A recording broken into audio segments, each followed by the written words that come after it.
Presidente, a casi 100 días de gobierno, gracias de nuevo por atendernos. Muchos temas para conversar, ¿no? Está todo muy apasionante, interesante, caliente, convulsionado. Primera pregunta, ¿cómo tomó el rechazo del DNU en el Senado? Lo tomé como algo que estaba contemplado dentro de los resultados posibles.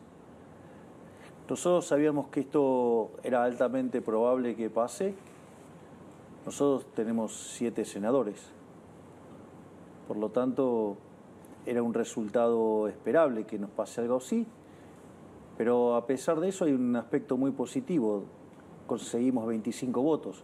Es decir, que se logró hacer un trabajo para sumar voluntades que se alineen con las ideas de un cambio hacia las ideas de la libertad. Y bueno, y después de los orcos no puede uno esperar más que tengan actitudes tipo de orcos. Y bueno, y después están otros que evidentemente prefieren defender sus privilegios de casta sobre los intereses de los argentinos. Porque la realidad es que el DNU lo que hace es devolverle libertades a los argentinos, ir por estructuras de mercado más competitivas, y también avanza contra los vicios y la corrupción de la política. Y parece que esto último a cierta parte del statu quo de la política no le gusta y no quieren resignar sus privilegios. Y yo creo que ha sido una discusión muy positiva, ha demostrado que hemos tenido capacidad de aglutinar voluntades porque hubo 25 votos positivos. Y además el DNU sigue vigente y ahora habrá que ir a defenderlo en la Cámara de Diputados. Y bueno, y si aún así se cae, bueno, volveremos a la carga con otros DNU, con otro formato y hasta que las reformas tomen lugar, porque en el fondo esto es para los argentinos y tarde o temprano la política va a tener que entender que se acabó esta política de los privilegios y que nosotros vinimos para terminar con 100 años de decadencia. Y lo vamos a hacer. Porque acá lo importante es, cuando uno tiene un norte, va a avanzar siempre hacia ese lugar. Entonces, nuestro norte es avanzar en términos de libertad económica.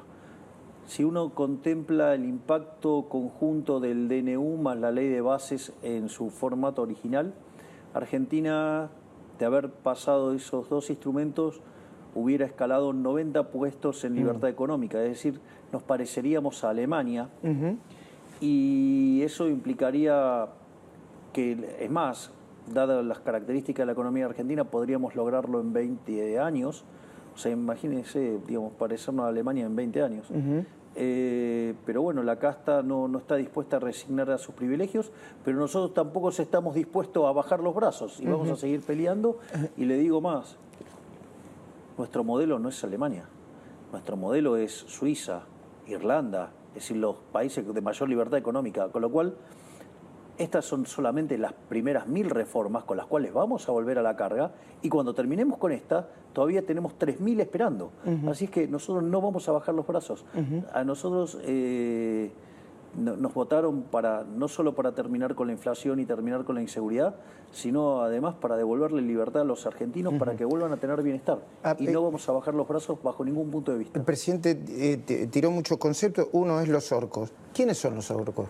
¿Tienen nombre y apellido? Sí, claro, sí. Son los populistas, son los kirchneristas. La novedad sería Lustó, ¿no? Que no estaba embanderado en el kirchnerismo. Bueno, en realidad Lustó es un camaleón y se va acomodando en función de cómo puede conseguir cargos o conseguir alguna ventaja. Con lo cual de Lustó a mí no me sorprende nada. Es más, le diría que fue bastante coherente y consistente con sus posturas, porque la realidad, él fue el ministro de Economía de Cristina Fernández de Kirchner y él fue el responsable de la 125, con lo cual dejó al país al borde de una guerra civil. Él fue presidente del Banco Provincia, en el cual hizo un verdadero desastre. Eso se lo puede contar el ministro Guillermo Francos, que fue quien tuvo que hacerse cargo del banco después de la desastrosa gestión de este muchacho, o el desastre que hizo como ministro de la producción, es decir, todo lo que tocó lo rompió. Es decir, es así una suerte de incompetente sistemático tipo Kichilov. Lo que pasa es que es más educado, con mejores formas, pero en el fondo no son tan distintos en dinámica. Nombró a Kicillof. Kicillof acaba de meter un impuestazo fuerte, Esper planteó una especie de rebelión fiscal y usted la apoyó. ¿Apoya una rebelión fiscal y eso no es contradictorio con el hecho de que preside un Estado con gente que necesite pagar los impuestos? Pero, a ver, yo estoy totalmente de acuerdo con lo que planteó Esper. ¿Por qué? Porque Esper, primero, un par de cosas. El gobernador de la provincia de Buenos Aires, el señor Kichilov, en su discurso que nos mandó a leer a Alberti, y no a Alberti, pero supongamos que fue un error, digamos... Tipográfico, una letra. Que puede pasar. Dijo que el punto 1 del Pacto de Mayo no tenía sentido porque la propiedad privada está consagrada en la Constitución Nacional. Bueno, entonces que sepa que la violó, ¿no? Porque el avance, digamos, el avance vía impositivo es una expropiación. Es decir, hoy la verdad es que aquellos que tienen propiedades en la provincia de Buenos Aires en realidad no son propietarios. El propietario definitivamente es el Estado y así arbitrariamente decide cuánto uno se puede llevar, ¿no? Usted lo que dice que no es lo mismo cobrarle 300% del impuesto inmobiliario a un ciudadano de la provincia de Buenos Aires que reponer el impuesto a las ganancias, que es otro tipo, o a los altos ingresos, que es otro tipo de impuesto que incluso recomienda el fondo en todo el mundo. Sí, igual yo tengo un tema con los impuestos. Es decir, recuérdese que yo filosóficamente soy anarcocapitalista. Pero Esper tiene un muy buen punto. José Luis es un liberal clásico y lo que dice es, primero, que esta presión es desorbitante, es expropiatoria, ese es un punto fuerte al respecto. Y el otro punto es, no tiene contrapartida de bienes públicos. Entonces... ¿Cómo es eso? Claro, o sea, la economía define alguna determinada cantidad de bienes que debe proveer el Estado porque, acorde a la teoría neoclásica, yo no adhiero a esa parte de la teoría, hay fallos de mercado. Entonces, bienes públicos, externalidades, fallos de coordinación, información asimétrica, bueno, distintos fallos o estructuras concentradas. Y eso justificaría algunos impuestos. Exactamente. Entonces esas intervenciones tienen que ser financiadas y se financian con el Estado. O sea, que eso es el paradigma neoclásico, por decirlo de alguna manera.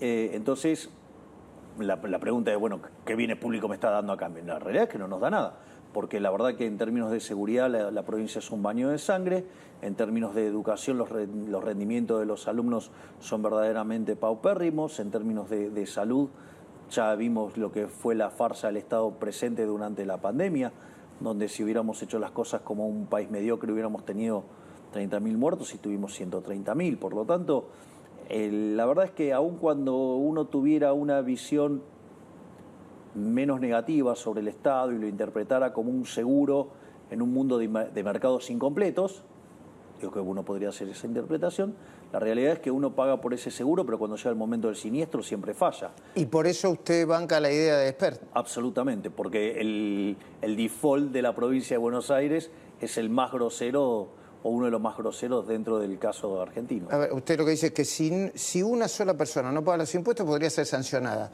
Si hay una rebelión fiscal masiva... Eso es más complicado.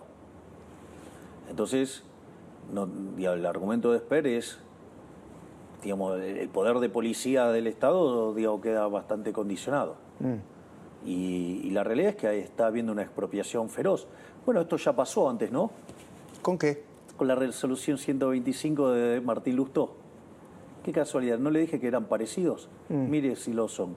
Es decir, y de hecho, muchas de las grandes rebeliones y situaciones más complicadas en la historia de la humanidad tienen que ver con rebeliones fiscales. De vuelta, no por nada nosotros uno de los puntos que planteamos en el Pacto de Mayo es ir a un tamaño del Estado de 25 puntos del PBI. Pacto de Mayo, ley ómnibus, derogación, caída en el Senado del DNU. Hay como dos versiones. Una dice, damos por caído también el DNU en diputados. Y otra dice, no vamos por caído en diputados. Vamos a, si se caen diputados, dividir en DNU en varios paquetes de leyes. ¿Qué sigue, presidente? Todo el mundo se lo está preguntando. Bueno, de vuelta, no creemos que todavía esté caído el DNU en diputados. Y además está claro que si se cae, los que hagan caer el DNU van a llevar la misma suerte de los nombres rojos y sus caritas de lo que pasó en el Senado, ¿no? ¿Un escrache? No es un escrache. Si vos tuvieras que tomar una decisión sobre votar, te haces cargo de la decisión. Sí. Y las decisiones son públicas, ¿no? Porque somos funcionarios públicos, somos servidores públicos. Los votos, los votos en la bancada. Claro, entonces digo a la gente que sepa quiénes son los enemigos de la sociedad, quiénes son los que están a favor de los privilegios y quiénes están a favor de la libertad. Por lo tanto, digamos, o sea, que se hagan cargo de lo que votan. Nosotros sí los vamos a exponer, pero Luis, esto no es nuevo. Si revisás notas pasadas nuestras, yo te lo dije. Es decir, nosotros sabíamos que nos iban a hacer la vida imposible. Nosotros estamos tratando de cambiar un sistema que generó 100 años de decadencia. Digo, el sistema se va a resistir, no es que va a aceptarlo amigablemente. Nosotros ya lo sabíamos esto. Yo digo, te propongo que revisemos notas que nosotros hemos hecho antes de esto y, que dicho sea de paso, digo, aquellos que se quejan porque te doy notas, antes también te daba la mayor cantidad de notas a vos. Así es que, digo, para que tomen nota. Y así que digo... ¿Y eso por qué sería? Porque soy muy insistente. No, porque es un mérito tuyo. O sea, digo, y a veces te toca ser más incisivo y a veces menos, pero nosotros hasta hemos tenido fuertes discusiones al aire y fuera del aire. Y las seguiremos teniendo. No, obvio. Pero, perdón que se desvió, pero digo, creo que hubo gente injusta. Está bien. Vamos a establecer una parte de la entrevista de cosas, ya que hablamos de indecisivos, sobre las que se dicen sobre usted, negativas, por ejemplo. ¿Qué le diría, presidente, a quienes dicen que usted planteó un ajuste para la casta y el ajuste lo está teniendo más la gente que la casta? ¿Qué les diría? Eso es falso. Y lo puedo hacer desde distintos argumentos.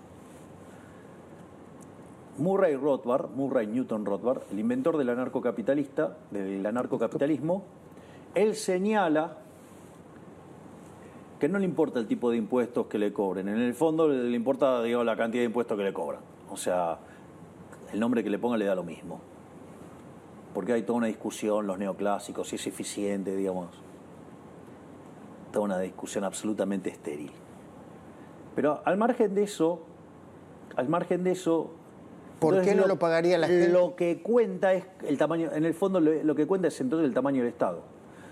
Si yo le estoy contando que nosotros hicimos un ajuste, digamos, donde el gasto público cayó en términos reales en el primer trimestre 38%, quiere decir que le estamos devolviendo plata a la gente.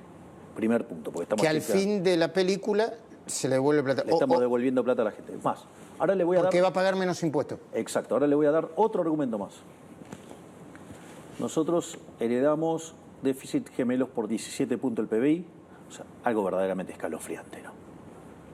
De hecho, teníamos todos los elementos como para tener la peor crisis de la historia, teníamos el desequilibrio monetario peor que en el Rodrigazo, la quiebra del Banco Central peor que en la previa de la hiper Alfonsín, indicadores sociales peor que en el 2001. Y la inflación yendo a una velocidad de hiper. Exactamente. Dicho todo esto, hay un mecanismo por el cual los políticos estafan a los ciudadanos de bien, que es la emisión monetaria. Es decir, el señoriaje es una estafa. Es decir, es un robo. Por eso una de las cosas de las leyes que una vez que tenemos la competencia de monedas lanzadas, también vamos a lanzar esta ley donde emitir dinero sea considerado un delito penal y además imprescriptible, como si fuera un delito de lesa humanidad. Y cuando venga algún político y lo quiera sacar, después siempre puede venir otro y meter preso a los que hicieron esto. El kirchnerismo en su último periodo, que esperemos que sea su último periodo literalmente, emitió 28 puntos del PBI en 4 años. Y en el último año emitió 13 puntos del PBI. Nosotros le estamos devolviendo a los argentinos 13 puntos por el equivalente del señoriaje, que a la postre es el impuesto inflacionario. Por Por lo tanto, lo que de última, digamos, estamos sustituyendo el tipo de ajuste. A ver, nosotros de esos 15 puntos de déficit de fiscal que recibimos, una de las cosas que teníamos era 5 en el Tesoro y 10 en el Banco Central. Eliminamos los 5 del Tesoro y del Banco Central, de los 10, eliminamos 6. O sea, nosotros llevamos hecho un ajuste de 11 puntos del PBI. Y eso se lo estamos devolviendo a todos los argentinos. Bueno, ¿y qué le diría a quienes dicen que este ajuste se logra, los datos están, hay superávit financiero, pero se logra licuando ingresos de los jubilados y ajustando a través de las tarifas y otras cuestiones que le pegan fuertemente a la clase media? Vamos por partes. Dada la velocidad y magnitud del ajuste, esto yo siempre lo expliqué, es motosierra y también iba a haber licuadora. Lo que quiero decir es que decían que era imposible que lo hiciera. Yo recuerdo que otros decían lo único que se puede ajustar es un punto del PBI. Bueno, nosotros ajustamos 5 en el Tesoro y 10 en el Banco Central. Y 6 en el Banco Central. Ya vamos a llegar. Créeme que vamos a llegar a los 10. Pero a lo que voy es, lo primero que hay que tener en cuenta es que ha habido tanto motosierra como licuación. Eso era evidente, porque si no las velocidades no daban. Ahora, motosierra hubo un montón. Echamos 50.000 empleados públicos, bajamos 10.000 contratos, dimos de baja 200.000 programas sociales mal asignados, hemos frisado los sueldos de los altos cargos. No solo eso, sino que además hemos eliminado los autos, hemos eliminado los teléfonos, hemos eliminado las millas, hemos eliminado de cuajo la obra pública y hemos eliminado de cuajo prácticamente las transferencias discrecionales, que es ahí donde están los ajustes más grandes, donde están las caídas reales más grandes. Ahora, con el tema de los jubilados, de hecho nosotros habíamos presentado una fórmula. Con la vieja fórmula, el ajuste a los jubilados termina siendo 2 puntos del PBI. Y nosotros planteamos en la ley bases original, en el capítulo 4, una fórmula que le devolvía a los jubilados 1,5 puntos. Es decir, que igual siempre el rezago te va a jugar en contra, pero recomponía gran parte de la situación. Es más, vos fijate la situación de los jubilados.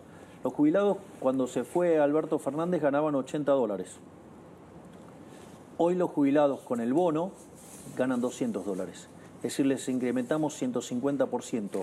Es más, y no solo eso, como nosotros sabíamos que el ajuste iba a ser duro, nosotros aplicamos políticas sociales muy fuertes. Vos has entrevistado al ministro Petovelo. Se duplicó la tarjeta alimentar, se duplicó la asignación universal por hijo, se duplicó la partida para cubrir a las embarazadas en la primera etapa del embarazo.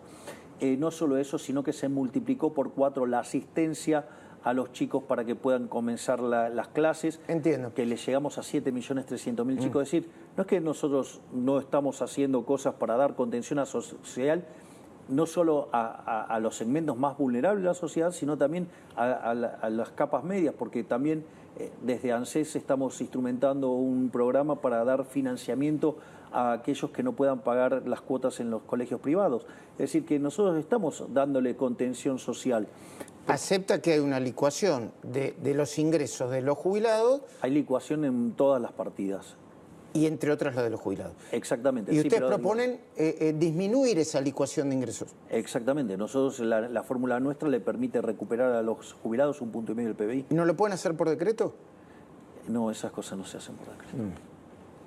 Digo, si lo tenemos que llevar en el límite lo haríamos, pero de vuelta, esas cosas, porque después se empiezan a cuestionar si eso no es una reforma estructural. Y la verdad es que además eso también tiene que ser complementado con el resto de las cuentas fiscales. Se tiene que respetar la regla del déficit cero. De hecho, una de las cosas que dijo Rosati, el presidente de la Corte Suprema, en AmCham, fue muy interesante, porque cuando hablaba del tema de la moneda, y el tema de la moneda es una estafa, digamos, y eso es interesante, porque si vamos a hacer déficit fiscal para financiarlo con emisión de dinero, eso es una locura. Es más, le paso un tema más. Mire, el tema de las tarifas. El tema de las tarifas... ¿Se van a postergar las tarifas de gas, luz? Nosotros estamos... El mecanismo que diseñó Eduardo Rodríguez Chirilo para hacer estos ajustes están en consonancia con lo que fueron los fallos de la Corte en términos de gradualismo y todo eso. O sea, están hechos acordes a la ley. ¿Va a ser gradualismo, presidente? Bueno, digamos, o sea, es una restricción que puso la Corte cuando Aranguren inició la recomposición. El aumento tarifaria. de tarifas, sí. Entonces, digamos, nosotros jugamos adentro de la regla de juego. O sea, digamos, yo juego en la cancha que está definida. Perfectamente. Entonces, pero fíjese, esto es muy interesante, porque yo podría hacer cero las tarifas. Y podría... ¿Cero aumento? No, esto es un ejemplo teórico, pero para comprender la lógica de esto. El daño que causó el kirchnerismo pisando tarifas. Podría no cobrarla, podría hacerlo no cero, exacto. Ahora, digo, pero no son gratis. Alguien lo tiene que pagar. Bueno, entonces supongamos que lo pagamos con emisión monetaria. O sea, que lo pagamos con señorías, que lo pagamos con inflación. Entonces, ¿qué es lo que pasa? Primero, ese impuesto es un impuesto altamente regresivo que pega más fuerte sobre los más vulnerables. Por lo tanto, en el neto los que terminan perdiendo más son los más vulnerables. Pero no solo eso, usted en el medio además distorsiona el sistema de precios, por lo tanto las inversiones no se hacen y además la demanda que usted asigna, como es un precio nulo, entonces digamos, demanda mucho más, entonces deja todo el sistema distorsionado. ¿Qué quiere decir? Que cuando usted termina haciendo la cuenta, le termina saliendo más caro. Entiendo. Ese mecanismo que usó tanto el kirchnerismo, que por 2 puntos del PBI, después por otro lado le metía la mano en el bolsillo por 4. ¿Qué le diría a quienes dicen? Hay gobernadores que dicen eso, ¿eh? Si no usara tanto el tuit, si no usara tantos adjetivos, probablemente llegaría a acuerdos que... Porque estamos muy de acuerdo con el rumbo, con muchas de las cosas que presenta el presidente. ¿Qué les diría a esos? A los gobernadores que dicen eso, a quienes piensan igual que los gobernadores, que algunos. A ver, si es un problema de las formas, me parece que es una hipocresía. Porque lo importante es el fondo, no las formas. Si yo te voy a dar la botella del mejor vino del mundo, ¿qué te importa la etiqueta? Lo que te importa es que adentro de la botella está el mejor vino del mundo. Eso, primer punto. Con lo cual, digamos, eso de poner las formas por encima del fondo es de mediocres. Y más que nada de mentirosos para autoexcusarse de hacer las cosas que corresponden. Lo que dice usted que en el fondo siempre está el contenido y ponen como excusa el tema de las formas. Obviamente. Ese es el primer punto. El segundo punto es que les molesta que use el Twitter. Les molesta que use el Twitter por una cuestión, esto lo definió muy bien Alejandro Fantino respecto al voto de Lustó, ¿no? Digo, una cuestión de envidia. Es una cuestión de envidia, lisa y llanamente. Es decir, el tipo quiere tener lo que yo tengo, como él no lo puede tener porque es un fracasado que perdió todas las elecciones que participó, entonces quiere que yo no lo tenga. O sea, básicamente, bueno, esto es igual.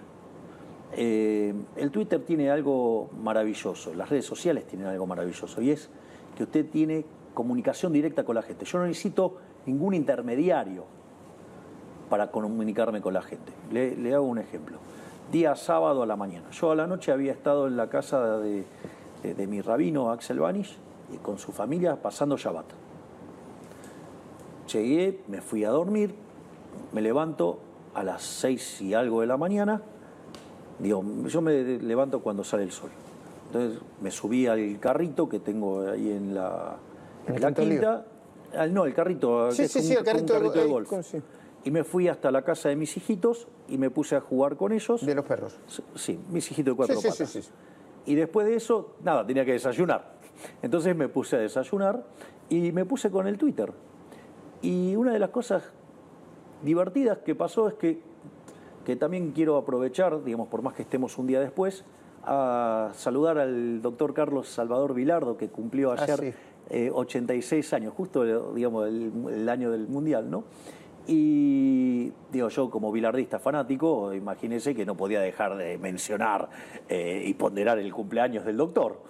Y entonces ahí fue muy interesante porque mientras que desayunaba había gente que me escribía y como nada, digo, el sábado en general el resto de los ministros no trabajan, entonces estoy más liberado, entonces empecé a contestar. Entonces yo tengo diálogo directo con la gente. Y eso ¿Y por qué? ¿Por qué no el político le da mucha envidia, porque ellos no tienen forma de llegar a la gente.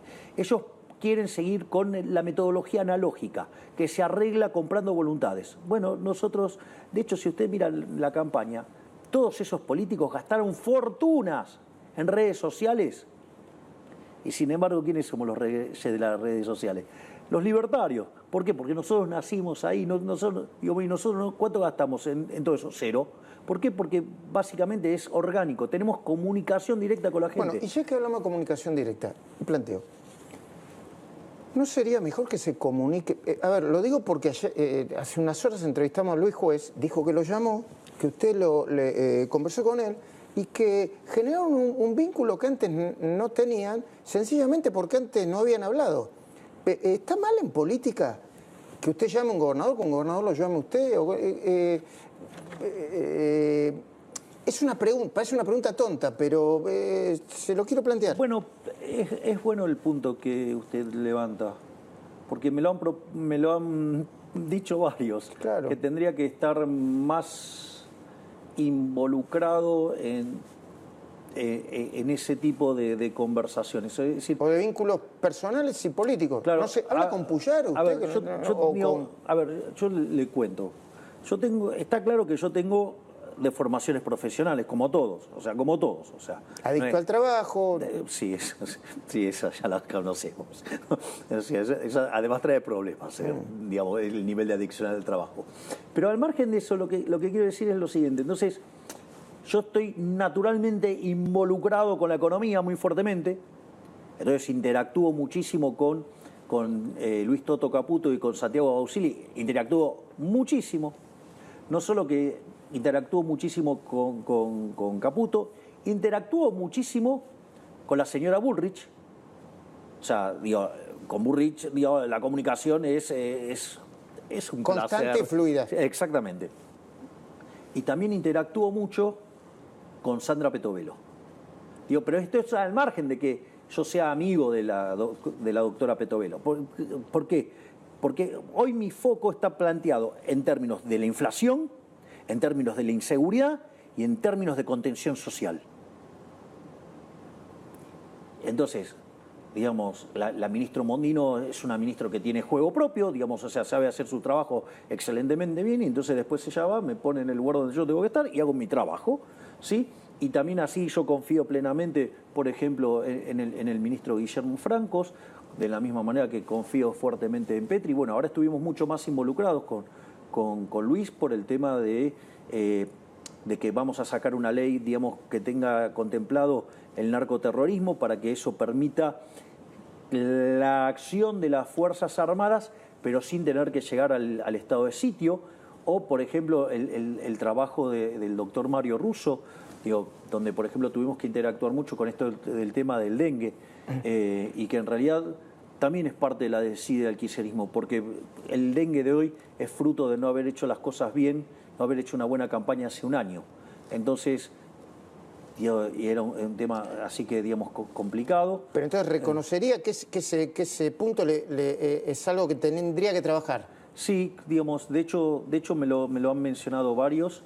Digo, por ejemplo, el presidente Macri me dijo que tenía que aun cuando sabía que, digo, me lo dijo también Alberto Fernández, que tenía que rosquear más. O sea, bueno, no me sale, pero parece que cuando estoy en las interacciones uno a uno funciona mucho mejor de lo que yo creía. ¿Qué pasó con Victoria Villarruel? Se lo voy a... ¿Tienen diferencias? ¿Están peleados? No estamos peleados. No estamos peleados, y creo que el video que hizo Victoria después de lo que fue la votación, digo, está claro. O sea, nosotros tenemos una excelente relación. No pensamos exactamente igual. Eso es claro. Pero, digamos, o sea, pero nuestras diferencias son imperceptibles para el resto de la gente, por decirlo de alguna manera. No es un problema que no piensen igual.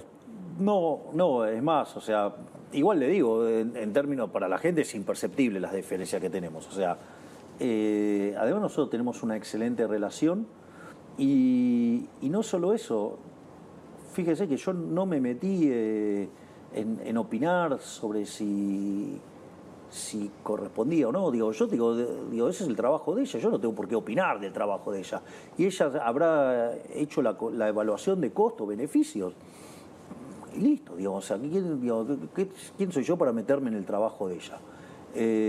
Por lo tanto, digamos, de hecho, ahora el martes nos volvemos a juntar, que tenemos reunión de gabinete. O sea, yo no veo ningún tipo de problema.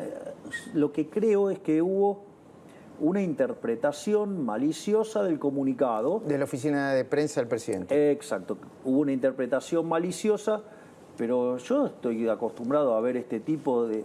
de hecho, yo vi una nota de un periodista del grupo Clarín, bueno, concretamente, Marcelo Bonelli. O sea, es una nota donde miente toda la nota. Son todas mentiras. No hay una frase que sea verdad. Bueno, digo, bueno, está bien. Entonces, yo entiendo que el grupo Clarín esté muy enojado conmigo porque, debe ver peligrar alguno de sus negocios o porque, digamos, estarán molestos porque corté la pauta. No es el único medio que está agresivo conmigo por haberle cortado la pauta, ¿no? Hay algunos más agresivos, ¿no? Y más explícitos, como C5N. Así que, pero bueno, está bien, son las reglas de juego. ¿Qué pasó con el jefe de la Casa Militar? Bueno, ahí hubo algunas cuestiones en el funcionamiento que a mi hermana no le parecieron que eran las correctas. Y entonces se tomó la decisión de hacer un cambio. Ahí mi hermana tiene todos los considerandos por los cuales se hizo ese cambio. O sea, hubo una situación que detonó, hizo un disparador y a partir de ahí se puede saber cuál es la situación o es parte del secreto? No, es parte de los secretos. Muy bien. ¿Cómo se va a volver a discutir la ley ómnibus? Hay una versión que dice que se va a separar en 6 apartados. No, eso es con los decretos. Ajá. Los decretos lo podemos separar en 7 partes. Los dos DNU. Exacto, el DNU en 7 partes. ¿Y lo van a hacer? Bueno, si no pasa por la Cámara de Diputados, vamos a reinsistir.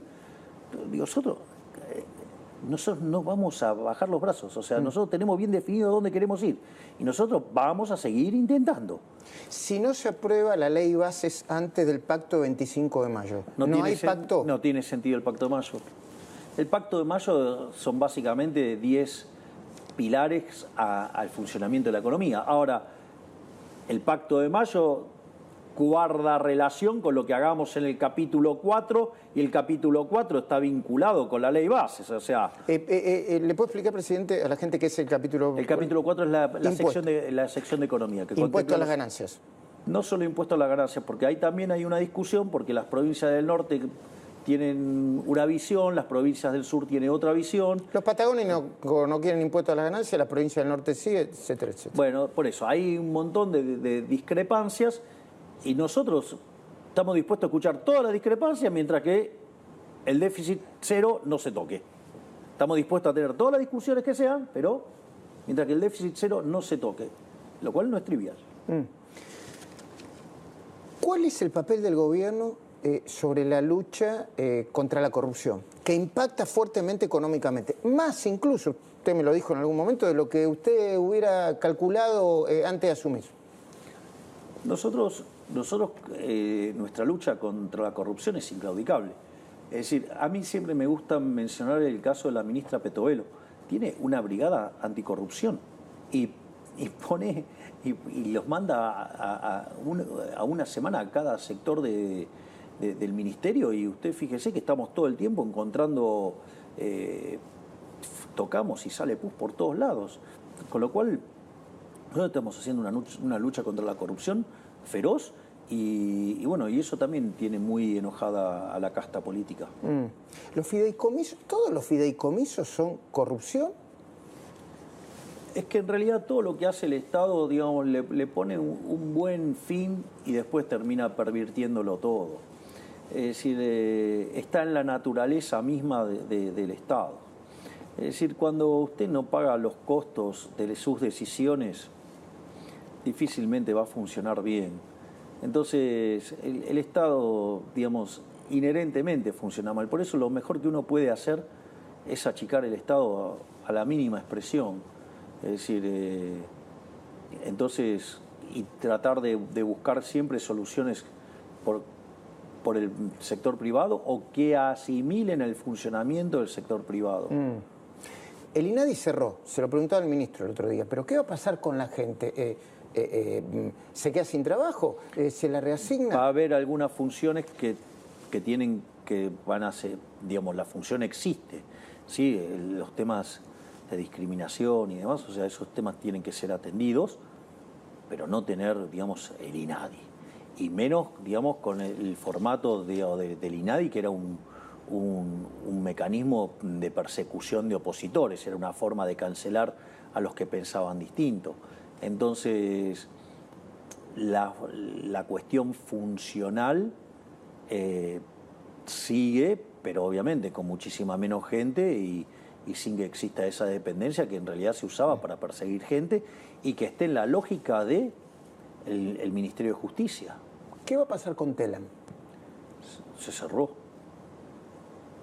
No tiene retorno. Era un mecanismo de propaganda. Es decir, era un mecanismo de propaganda política.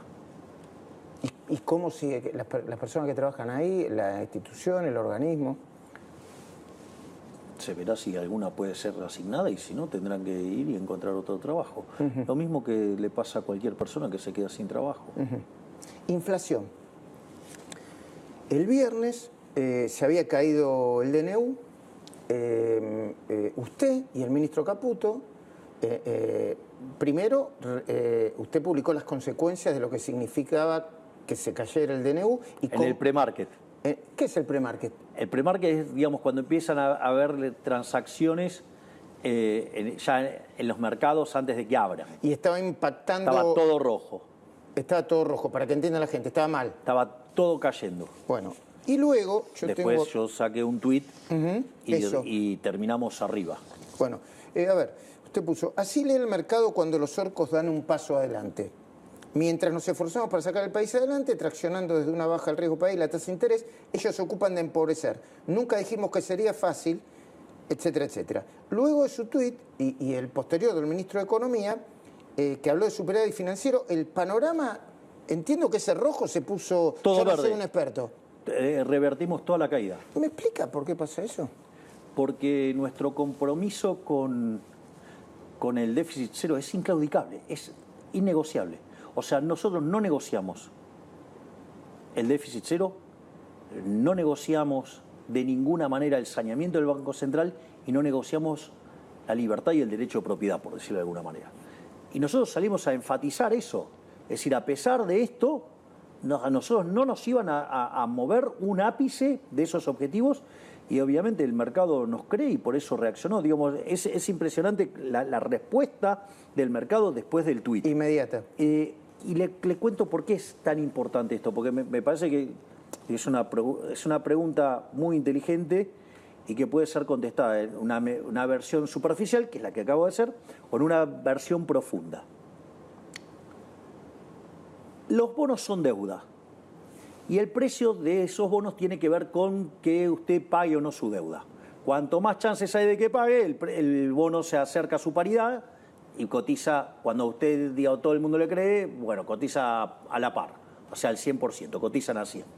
Cuando la gente no cree, digamos, nosotros asumimos que los bonos cotizaban a 18. ¿Y ahora? 50. Que dicho sea de paso, además de Zampino subió la calificación crediticia. Subió la calificación crediticia de la Argentina. Exactamente. ¿Qué calificación tiene? Ahora somos triple C. No, pero vamos a seguir subiendo. Esto es muy importante.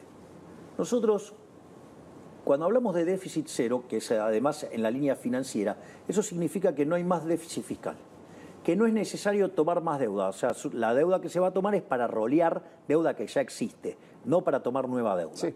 En ese contexto, quiere decir que la deuda no va a crecer.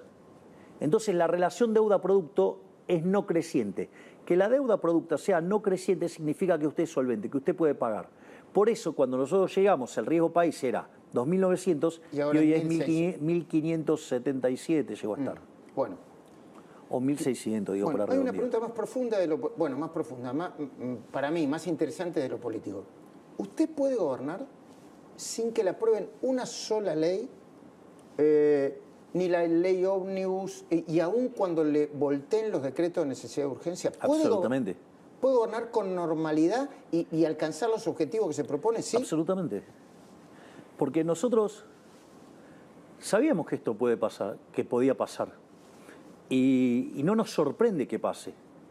Es decir, la gente se sorprende, nosotros no.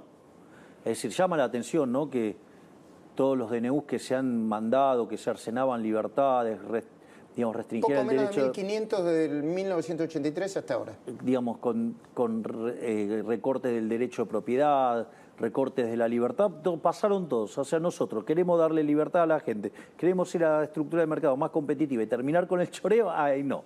Sobre todo terminar con el choreo parece que es un escollo durísimo.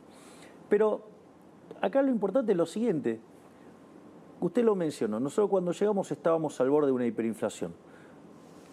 Primera semana de diciembre, precios creciendo a un ritmo del 3.700 anual, segunda semana trepó al 7.500, el mayorista que dio 54%, eso significa que anualizado es 17.000. Nosotros frenamos la emisión de dinero, al frenar la emisión de dinero y pararnos arriba de la caja, eso generó que la inflación de diciembre terminara siendo el 25%, la inflación del mes de enero fue de 20% y la de febrero, que se esperaba que estuviera en 16-17%, terminó en 13,2%. Pero acá hay algo muy importante, Luis. Había de arrastre estadístico 4,2 y de efectos de una vez para siempre, ¿no? Digamos que es tarifas y prepagas 1,8, eso da 6. Si nosotros a ese 13,2 le restamos 6, estuvimos en 7,2. Es decir, que nosotros ya estamos entrando en un dígito. ¿Y en marzo? Marzo es un mes muy complicado, muy complicado. Marzo es un mes que tiene un nivel de estacionalidad muy fuerte, pero hay cosas positivas para hacer. Por ejemplo, porque están muchos hablando, no, bueno, pero la primera semana de marzo subió. Bueno, le cuento algo. Todas las primeras semanas de todos los meses las cosas pegan un salto. Entonces lo que habría que hacer es comparar contra la primera semana. Entonces, por ejemplo, la primera semana de enero estuvo debajo de la primera semana de diciembre. La primera semana de febrero estuvo debajo de la primera semana de enero y la primera semana de marzo está debajo de la primera semana de febrero. Es decir, y es más, cuando usted mira el indicador que desarrolló Alberto Cavallo, hijo de Domingo Cavallo, estamos en un dígito. Y cuando toma el trabajo de Colatina, estamos en un dígito. Cuando usted toma el trabajo de Econométrica, o sea, Ramiro Castiñeira, estamos en un dígito. Cuando mira Orlando Ferreres, la núcleo está en un dígito. Es decir, después, bueno, estarán estos efectos que aparecen, los arrastres estadísticos, los efectos de una vez para siempre y todo eso. Y entonces, digamos, con las cuestiones de la estacionalidad, es cierto que se va a ver como se podría ver una merma en el proceso de desaceleración inflacionaria. Pero de vuelta, la cantidad de dinero sigue sin crecer. Nosotros seguimos teniendo la misma cantidad de dinero de cuando asumimos, pero con la diferencia que hoy tenemos 10.500 millones de dólares de reservas. Es más, le paso un dato más que nos empieza a mostrar que la salida del cepo está más cerca. Nosotros le pegamos un martillazo a la tasa de interés, la bajamos 30 puntos. ¿Y el dólar? Y el dólar no se movió. Y en esta semana compramos más de 1.000 millones de dólares. Entonces, parece que la cosa está mucho mejor de lo que nosotros creemos. ¿Necesita 15.000 dólares para salir de cepo? ¿15.000 millones de dólares? Con 15.000 millones de dólares lo abro ahora. Si a mí me dan 15.000 millones de dólares, lo abro ahora. ¿Y de qué depende que le den 15.000 millones de dólares? Bueno, habría que trabajar en un nuevo programa con el fondo. Hay un conjunto de países que mostraron voluntad de cooperar con nosotros para que podamos hacer esa operación y también sabemos que hay fondos comunes de inversión que estarían dispuestos a financiar esa operación. Y la realidad es que, y si no lo llegamos a conseguir, lo vamos a hacer vía el Banco Central, porque esto también es muy importante, Luis. Si nosotros abríamos el primer día que llegábamos, o sea, la corrida y la hiperinflación era un dato. Si nosotros lo hacemos hoy, está dividido. Hay economistas que consideran que lo podemos abrir. ¿Por qué? Porque la base monetaria a lo largo del siglo XXI, sacando este último tramo... Un promedio del 20%. 10%. Ah. Y hoy es 2,6%.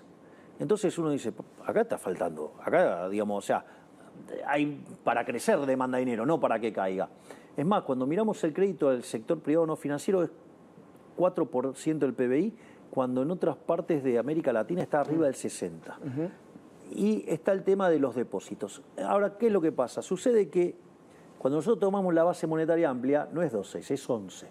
Entonces, yo no tengo certeza de que si abro no me corran. Una corrida. Claro, pero también es cierto, y hay que decirlo, bajamos la tasa a 30 puntos y el dólar no subió, compramos un montón de dólares, porque es una semana récord de compra de dólares, y además están subiendo los depósitos en dólares dentro del sistema.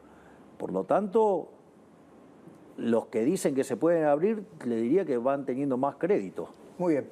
Le hago preguntas rápidas porque estamos llegando al final de la entrevista.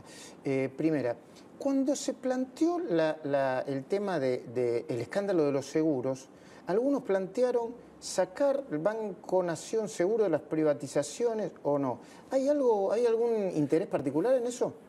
No nuestro. Si fuera por nosotros, privatizamos todo. Es decir, y ahí hay una cuestión de los autoseguros. Nosotros estamos pasando esquemas de autoseguros. Ok. O sea que no haya intermediarios. Exactamente. Ok. Pero si fuera por mí, privatizo todo. Ok. Cada vez que dicen vamos, bajemos los impuestos, que no haya promociones y exenciones especiales, citan el caso de Tierra del Fuego. ¿Qué se va a hacer con eso? Ahí hay un par de puntos que no menores. Uno es que se le ha extendido el régimen. Entonces uno está diciendo que se le extendió por ley hasta 2035. Alberto Fernández mandó la por extensión. eso mismo. Entonces, la realidad es que, digamos, si queremos respetar los derechos de propiedad, vamos a violentar los derechos de propiedad, es un problema. Ese es el primer punto. El segundo punto, en general, el análisis que se hace sobre lo de Tierra del Fuego es bastante, dicen, no, lo que cuesta el régimen. En realidad, el régimen no es que cuesta explícitamente. En realidad lo que tiene son exenciones impositivas por las cuales no paga impuestos. Entonces, si usted me pregunta, para mí el problema no es los impuestos que no paga Tierra del Fuego. Sino las exenciones impositivas. No, son los impuestos que paga el continente. El problema no es que no pague Tierra del Fuego. Para mí el problema es todo lo que pagamos en el continente. Lo que habría que hacer es bajar el gasto público, que es lo que nosotros proponemos, ir a niveles de gasto público previo al kirchnerato, ¿sí? Al régimen kirchnerista, y básicamente poder bajar los impuestos. ¿Por qué insiste tanto con la idea de las sociedades anónimas deportivas? A mí me parece que, primero porque es inversión rápida. Es decir, nosotros tenemos un potencial enorme y eso sería una inversión rápida, muy fuerte, y además permite ver cómo funciona la sociedad libre frente al caso colectivista, ¿no? Es decir, básicamente hay una estructura societaria hoy en los clubes arraigada en un formato precámbrico, colectivista, que romantiza la pobreza, y a mí me parece que... Ahí hay unos cuantos vivos que se sirven de eso. Exactamente, y yo creo que es muy interesante que nosotros podamos incluir competencia, porque aparte es interesante, porque yo no estoy diciendo que dejen de existir las sociedades que existen ahora, lo que digo es que dejen la posibilidad que exista otro formato societario. Ahora, ¿cuál es el tema? Lo que van a descubrir es que estos que son los románticos de la pobreza, pero con la ajena, ¿no? Porque después se las embolsan ellos. ¿Quiénes son? ¿Tienen nombre y apellido? Debería estudiar más el caso para poderle dar así nombres concretos. Sí. Bueno, pero está claro que ciertos desmanejos, como por ejemplo ocurren en determinados clubes, no podrían pasar, ¿no? Es decir, por ejemplo, aquí hay un club, vio que tiene una publicidad con no sé, determinados productos y después esos productos aparecen a la venta. No sé cuál es ignoro. ¿Cuál es? No, es un caso que a usted le tiene que dar mucha alegría. No. Y sí, Boca, claro. Boca, claro. A usted le trae mucha alegría porque la mala gestión de Riquelme, digamos, lo está llenando de alegrías a River. De hecho, yo fui a votar en favor del Nosotros del en broma de Macri. decimos queremos que sea eterno, sí, Riquelme. claro. El hincha de River quiere que sea eterno Riquelme. Rosario y el narcotráfico. Bueno, ahí nosotros estamos tomando una acción decidida, fuerte. Una de las cosas que hicimos, bueno, primero el operativo Bandera, que se desarmaron hubo 57 operativos exitosos contra la droga. Después otra cosa que es importante, nosotros en la provincia de Santa Fe es el tercer lugar del país donde tenemos la mayor cantidad de fuerzas federales. No solo eso, sino que además ahora se agregaron 450 efectivos más, que tienen que ver con Gendarmería, con Prefectura Naval Argentina, que tienen que ver con la Policía de Seguridad Aeroportuaria, la Policía Federal y el sistema penitenciario. Que además le sumamos a acciones de apoyo logístico por parte del Ejército y reasignación entre Gendarmería y el Ejército para que haya una mayor ataque al narcotráfico. Y de hecho nosotros hemos decidido atacar, digamos, saturar 8 zonas. Y bueno, lo que parece ser es que está dando resultado. Digamos, la verdad que el trabajo de la ministra Bullrich en materia de seguridad es impecable, y en este caso que además se está complementando con el doctor Petri, la verdad que yo estoy muy satisfecho. La verdad que estoy muy satisfecho con todos mis ministros. ¿En qué punto está la relación con Macri? Excelente, yo me llevo muy bien con el presidente Macri. Tenemos una excelente relación, o sea... ¿No debería avanzar más, no sé, específicamente, estructuralmente? Bueno, también hay cuestiones de la lógica interna de su propio partido. Que no puede manejar. Y en eso yo no me puedo meter, eso es un tema que tiene que resolver el PRO, ¿no? O sea, no me corresponde a mí.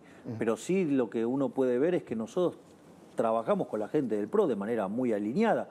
Es más, fíjese esto, qué interesante lo que pasó con el radicalismo. Esto yo lo quiero ponderar, porque en el Senado hay 13 senadores radicales y 10 se alinearon con la Ciudad del Cambio.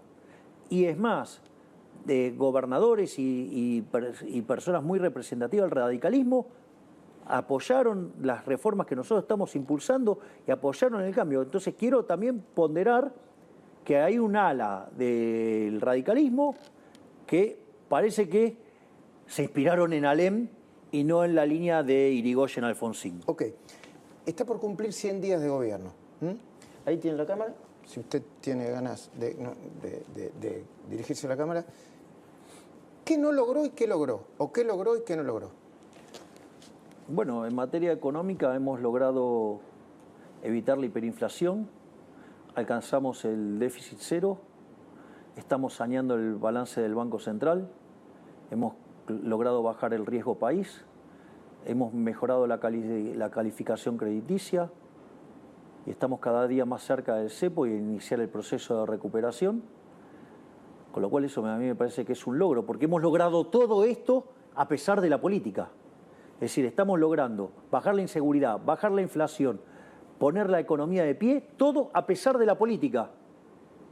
Y en materia política hemos logrado algo que parecía impensable en la Argentina, y es reordenar el espectro ideológico entre los que quieren el cambio y los que quieren mantenerse en el status quo.